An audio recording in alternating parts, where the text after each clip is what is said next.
Hi everyone, this is Tanya from Psycho Mom Scrapbooks, and I want to share this little mini that I made using up a bunch of scraps in my scrapbook room. And the idea for the mini came from following the paper trail, and it's her long envelope mini. So all of the pages that you see inside of here were made from a number 10 envelope. On the cover, the product, like I said, the product is all used or old product. So when I say used, I mean like fragments left over of stickers and things like that. So there's nothing in here that I don't think there's anything in here that you could still buy, but I could be wrong. The paper came from the Daisy D collection, and then this is just a plain cardstock that was a light green, and then I embossed it with a Cuttlebug. And these flowers here came from Prima, and then I just have some fibers that run across here. And then on these beads that are running down here, I don't know if you can see them really good in the video, but they were white pearls that I found on a dollar rack somewhere, and I just took some alcohol ink and inked them the mustard color that you see there, so that they kind of go with the bird cage. The bird cage and the bird are both made from paper, and to find out a little bit more about paper, you can visit one of my other videos. There's a tutorial there for that. And what makes that good is that it's actually plastic, so it won't tear, it won't rip, it's a little more durable. And the wings on the bird, I was able to feather them, and you can hear that they're plastic, so they're not going to be as fragile as they would if it was paper or cardstock. On the actual bird cage, they both were done with the freezer paper, and then on the bird cage I stained it with a mustard colored a distressing ink pad, and then before it dried, I used the Perfect Pearls in gold and just kind of dusted it over the top. So it has a golden shimmer to it, but it's not overly gold. To me, it reminds me of brass, which is the look I was going for. I wanted to pull the yellows out in here. And then, of course, I put a little blue bird in there to pull out the blue in here. And the bird's wing is actually layered over the top of one of the pieces of the cage here on the side. And I just love the fact that you can you tell that is actually three-dimensional in that part of the video. And I love the fact that the bird's wings, I clipped them at a feather at an angle on all of these, and they're not going to break off because it's plastic paper.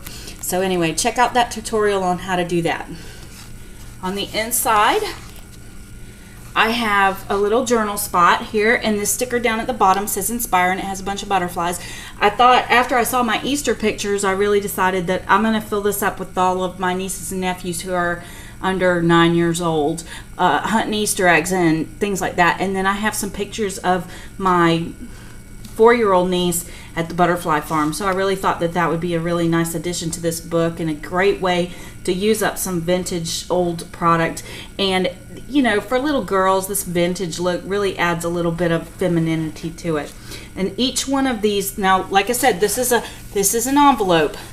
So in here is a pocket, and I either have space for a photograph or a journal tag on this. And then I used the Martha Stewart for the deco edge. Martha Stewart punch. Oh, one more thing on the cover. I've had a lot of people ask about the minis if the cover goes all the way around, and in this one it does.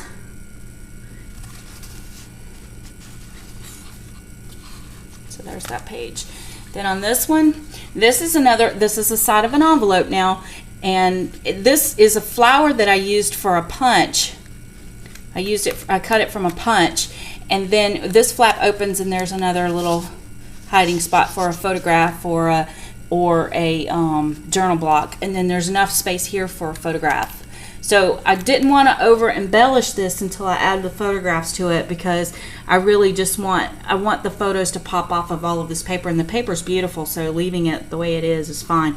And then the stamp on here says follow your dreams, and I just kind of thought that fit with the butterfly because they're always following something. So again, this flap is embossed with the Cuttlebug, one of the jackets from the Cuttlebug. And then here's another. This was the loop border punch from Martha Stewart, and it has the corners. It does the corners and then the full border. So all of the flowers that you see, like these layered flowers here, all I did was, I have lots of scraps and I can't throw anything away. So I used this punch from Paper Shaper, and this is an example of a piece of scrap I may have left over after my scrapbooking ventures. So instead of tossing this, because there's really not a lot here to reuse, but what I do is I will sit down one night, go through these little teeny tiny scraps of nothing, and go ahead and pre-punch out all of these.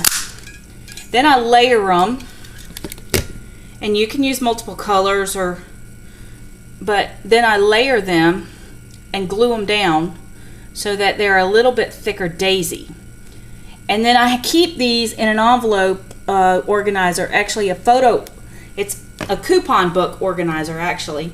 I keep these in these little plastic coupon organizers, and whenever I'm ready to use them, I just fill the centers with something. Either these are epoxy stickers that I had left over, like this one says Wish, and this one is just like a little starburst. So I use that, or brads or buttons or something like that in the center of it to help it match my design that I'm using. So it's a great way to get rid of itty bitty pieces of paper. Same thing with as I did with the flower. I just go back with the Martha Stewart. This is a butterfly punch, and I just punched out a ton of butterflies. This helps with a couple of things. One is when I'm busy making something like this, I don't have to stop and do all this cutting. It's already been pre-done. All I have to do is hunt for colors that match my paper. And it's a great way to, it lessens the amount of storage that you have to keep. Same thing here. This was probably a little piece of blue. And this is the same punch as this one, but I took the wings and folded them in half and put a little bit of glue on the very bottom and then bent this forward. So as you can see, there's a little dimension here. So that just gives a new look to the same punch. And then on this page, I have no idea where some of these stamps came from. I think this stamp, this says Follow Your Dreams, is a Studio G stamp. And then this one says Remember. And again, there's my little hidden piece. And to keep some consistency, I used the same Cuttlebug die cut or embossing folder in here on this. And then I just aged this paper with some linen, or vintage paper it might even be. And on this side again, I didn't want to put a whole lot into these because I don't know what my pictures are going to look like, but there's enough room between here and the ribbon to be able to slide the photograph in so it looks like this border is kind of given a little more. And then here's another one of the flowers with a little bling on it. And then again, these were all decorated with the Martha Stewart.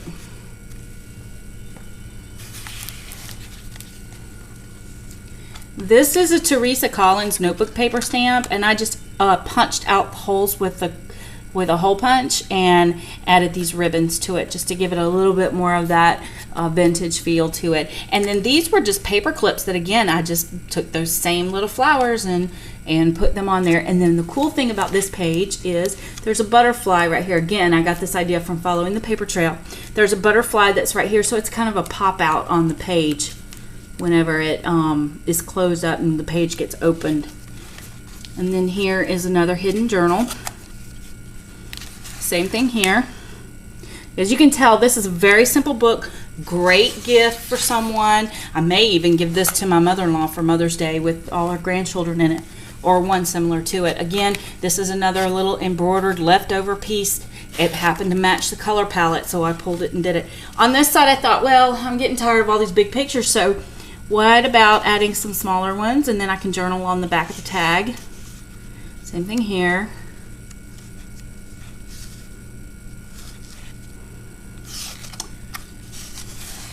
And then this is a little stamp that says Beautiful Blooms, and it had a little butterfly on it.